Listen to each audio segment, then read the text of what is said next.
আজকের গল্পটা গল্প নয়, সত্যি ঘটনা। আজকের ঘটনাটা সলিল চৌধুরী, সবিতা চৌধুরী এবং জ্যোতি চৌধুরী, এদেরকে নিয়ে গল্প। আপনারা সবাই জানেন সলিল চৌধুরীর দুটো বিয়ে। একটা সময় পর জ্যোতি চৌধুরী সলিল চৌধুরীর থেকে অনেকটা আলাদা হয়ে গেলেন।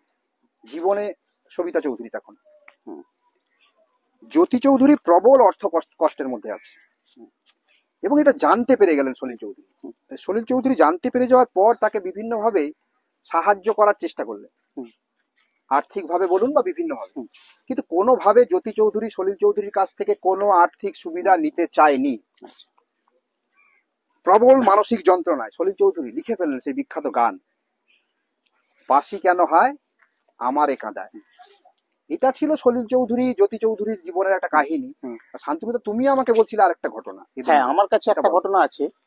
রবীন্দ্রনাথ বোধহয় ঠিকই বলেছিলেন যে শিল্পী যারা হয় তাদের জীবনে প্রেম একাধিকবার আসে।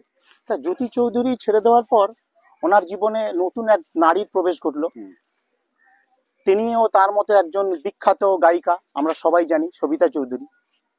তা সলিল চৌধুরীর ওনাকে দেওয়ার মতো কিছু ছিল না। শিল্পী লোক, তার অর্থ কষ্ট সবসময় থাকে, আমরা জানি। তখন সবিতা চৌধুরী ওনাকে যেটা বললেন যে তুমি স্বামী হিসাবে তো আমাকে কিছুই দিতে পারোনি, সুন্দর একটা গান আমাকে উপহার দাও। তখন উনি একটা গান লিখেছিলেন, সেই গানটাই উনি ওনাকে শোনালেন সবিতা চৌধুরীকে। শুধু তোমারই জন্যে সুর তাল আর গান বেঁধেছি, এর আর কিছু নেই প্রয়োজন। এর বেশ কিছুদিন পর একজন বাঙালি পরিচালক সলিল চৌধুরীর কাছে এলেন।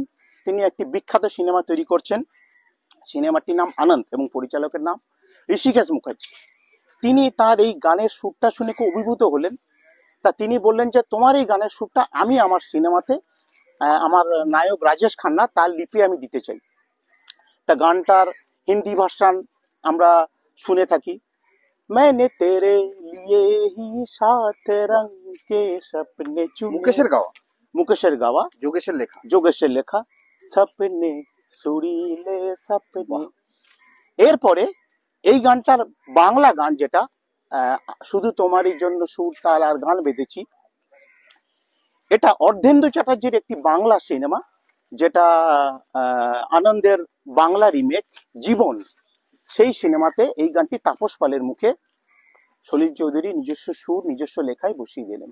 এই তথ্য আমরা জেনেছি। সলিল চৌধুরী একজন লিজেন্ডারি সিঙ্গার, যার কিছুদিন আগেই শতবার্ষিকী গেছে। ধন্যবাদ।